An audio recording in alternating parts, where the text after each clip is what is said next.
Seorang pedagang takjil terlibat adu mulut dengan personel Satuan Polisi Pamong Praja atau Satpol PP Kabupaten Padang Lawas Utara atau Paluta setelah tidak diperbolehkan berjualan di depan Masjid Raya Gunung Tua.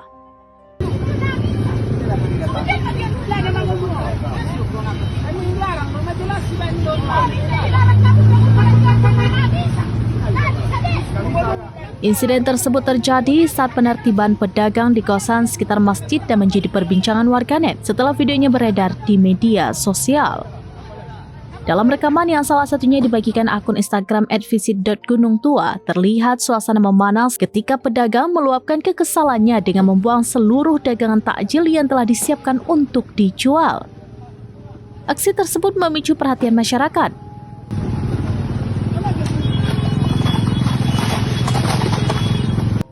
Terutama karena terjadi di bulan Ramadan, momen di mana banyak pedagang kecil mengandalkan penjualan untuk memenuhi kebutuhan sehari-hari. Di satu sisi, Satpol PP menjalankan tugas penegakan peraturan daerah terkait ketertiban umum dan penataan kawasan publik. Di sisi lain, pedagang kecil berupaya mencari nafkah di lokasi yang dinilai strategis karena ramai pengunjung menjelang waktu berbuka puasa. Sejumlah pengamat hukum tata pemerintahan menilai bahwa penegakan aturan tetap perlu mengedepankan pendekatan humanis dan komunikasi persuasif guna mencegah konflik di lapangan.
Download Tribun X sekarang, menghadirkan lokal menjadi Indonesia.